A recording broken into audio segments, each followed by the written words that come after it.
buat pribadi. Ya kan Pak? Merdeka itu buat ojol. Kenapa? Karena separuh pegawai saya Susan Care, saya punya bisnis Susan Care, separuh pegawai saya itu anak jalanan. Saya itu juga pernah gelandang karena dari jadi dokter, saya ngerantau ke Blok M buat sewa buat ruko sama kos. Gak ada, saya ditampung sama teman-teman preman di Blok M. Dan di situ saya ngerti hidup harian kayak apa. Itu harusnya peran influencer sangat gede. Bayangin ads 10 juta subscriber itu berapa miliar. Sumpahin lah langsung tuh buat ojol semua, mereka akan lockdown langsung 14 hari. Bener gak Pak? Ya itu, selesai. Tapi mau nggak teman-teman influencer? Ya enggak. Punya, bisa nggak? Tapi kalau emang nggak bisa, contoh HCV-nya kemarin donasi dapat 5M, 2M langsung kasih PMI lewat Kita Bisa. Nah yang lain ini, sembari menunggu pemerintah menyiapkan opsi, selain kita yang kaya membantu yang miskin, corona itu harusnya menjadi momen buat rakyat Indonesia untuk saling membantu. Yang dokter itu pahlawan sejati, sini 8 tenaga medis sudah tumbang. Kalau sampai semua tenaga medis ini tumbang, ya udah siapa yang mau nolong? Habis men. Indonesia nggak boleh jadi kayak Italia bos. Itu Italia itu kenapa bisa kayak gini? Kalau nggak salah bisa dicek ya, itu dokter di China dikirim volunteer dan dia mengatakan sorry maaf dengan segala hormat warganya ngeyel.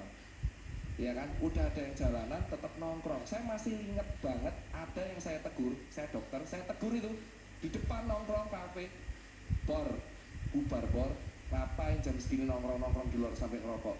Nyawa gua, yang mati gua. Sebelum covid menyerang gua pengen party dulu, buset. Iya, lu mati tapi lu nyebabin dokter-dokter juga mati Pak. Mending gua mati ini lu lama-lama gua laporin polisi, dibubarin di Blok M. Itu jadi Blok M dibubarin, maaf tuh saya laporin Polda, karena saya nggak mau kalau kalian nongkrong tuh mati teman-teman saya masalahnya. Karena hari ini guru saya udah meninggal, saya nggak mau dokter tuh tumbang dan perawat tuh tumbang. Udah cukup lah 8 itu. Dan mereka itu harusnya dianggap pahlawan Indonesia, bukan udah pahlawan. Dan yang pertanyaannya yang terakhir, karena itu sedikit kegiatan kami Bang Karli, dan jujur saya tidur hanya 4-5 jam. Besok pagi saya harus jam 7 ke RSUD Kebayoran, itu red zone, kita harus masang 2 desinfektan di situ. Lalu siang saya ke RSCM untuk masang disinfektan chamber di situ. Sorenya kami akan memasang disinfektan di 5 chamber dan MRT dan tempat markas ojol. Ada 1 disinfektan saya pasang di depan markas Gojek Pak. Jadi nanti Grab sama Gojek bisa ke sana lagi dan banyak Pak. Dan ini pertanyaan saya buat mungkin ada Bang Fazul dan ex-menteri keuangan Pak Fuad. Yang saya tanyakan itu adalah kita saja bukan menyalahkan Pak, cuman kok bisa sih APD itu langka di Indonesia? Apakah tidak ada sebuah kebijakan untuk melok APD di Indonesia sehingga kebutuhan APD itu terpenuhi? Karena itu bukan tugas dokter. Ketika dokter itu sampai berdonasi untuk sesama dokter, itu berarti ada yang salah. Dan itu bukan berarti menyalahkan pemerintah, tapi harus segera dievaluasi. Terus yang kedua, saya hanya melaporkan teman-teman saya dari Giovanni Van Empel ini dan melaporkan kerjaan dokter di lapangan. Mereka tuh sering nangis Pak, tiap malam. Kenapa? Karena nggak bisa pulang. Dan mereka nggak tega pulang karena ninggalin pasien di IGD dan di ruang isolasi.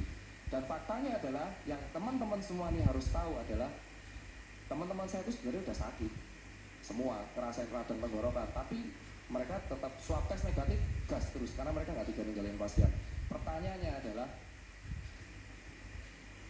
ini kenapa SOP yang telah dibuat itu tidak menyebar rata di Indonesia Pak?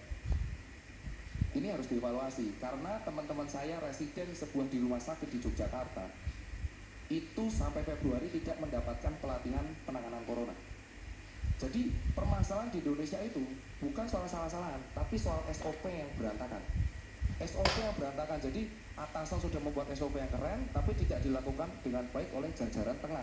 Sehingga yang bawah akhirnya kita kayak pion, maju aja terus. Kalau nonton film kayak 1917, jadi komandannya nyuruh sekitar 20.000 tentara untuk perang, padahal depannya itu jebakan Batman, isinya cuman granat dan meriam. Nah ibarat saya sekarang kayak gitu. Nah ini tolong dievaluasi. Dan evaluasi yang terakhir, pertanyaannya adalah buat teman-teman, kenapa jubir Menkes itu kalau berbicara di media sosial tidak dikontrol ya Pak ya? Itu kekecewaan saya secara pribadi nih Bang Wajul, jujur secara pribadi, karena kemarin sempat diundang di sebuah podcast. Ini ada rumah sakit mitra keluarga kita sebut, Ada pasien blow up, viral, wah viral itu Pak. Jubir Menkes mengatakan, welcome to Indonesia, this is business. Itu rumah sakit dihujat habis-habisan Pak. Pak Menkes sudah minta maaf Pak Menkes sudah minta maaf ya? secara tertulis. Secara tertulis? Oh iya, berarti sudah bisa disebar di sini ya Pak. Nanti dicobakan. Kedua, nah ini mohon lah Pak. Ini yang ketiga permintaan saya mewakili teman-teman dokter, khususnya yang di IGD. Kita tuh kan lagi perang Pak. Tolonglah jubir Menkes ini, Pak Yuri kalau misal lihat, dilatih lah cara PR-nya Pak. Kemarin menentukan duta imunitas, itu gunanya buat apa gitu loh, duta imunitas. Terus yang kedua statement begitu di vlog orang gitu loh. Jadi tolonglah berbicara yang emang penting-penting aja. Kalau emang berbicaranya nggak penting, tunjuklah orang yang kompeten. Itu aja sih pesan Pak. Karena kasihan dokter udah berjuang di net. Ketika beliau tuh selalu mengeluarkan statement yang ambigu, itu pasti yang diserang adalah dokternya, perawatnya, dijulitin. Sudah digaji, sudah disumpah, tapi kayak gini. Dokternya tidak melayani pasien, padahal itu triase Pak. Sampai saya edukasi triase mati-matian. Triase itu adalah ada merah, ada kuning, ada hijau, ada hitam. Itu ketika pasien dalam kondisi darurat banyak banget, kita terpaksa harus triase. Benar kata dokter Erlina, tidak semua masyarakat tahu ketika rumah sakit itu bludak atau penuh banget, dan ini wah ini kondisinya kayaknya masih bagus gitu ya dok ya, masih bisa jalan-jalan, Mbak kamu pulang dulu Mbak, tapi karantina diri sendiri karena rumah sakit penuh ini, pulang dulu ya. Nah itu maksudnya triase teman-teman. Jadi itu yang menurut saya harus disampaikan. Jangan, dokter Erlina itu guru kita loh, SP Paru loh, dan beliau udah sepuh, beliau sepuh. Kalau di guru besar nama bilang sesepuh, sudah sesepuh tapi masih melayani pasien turun. Itu kayak, apakah dokter mudanya tidak ngapa-ngapain? Ini lebih gila lagi dokter mudanya. Jadi kemarin di Twitter yang mengatakan bahwa dokter muda tidak ngapa-ngapain, itu saya pengen jitak gitu kepalanya itu ya. Karena jujur dokter mudanya itu dokter di Bintaro umur 36 tahun nggak ada. Ya, Pak, saya boleh nambah dikit? Iya, dokter Elina. Ya, jadi dokter-dokter muda di kami, jadi ada junior-junior saya itu berjibaku masuk ke ruang isolasi bergantian. Kemudian juga kami punya murid peserta PPDS atau residen yang sedang mengambil spesialis, mereka juga ikut.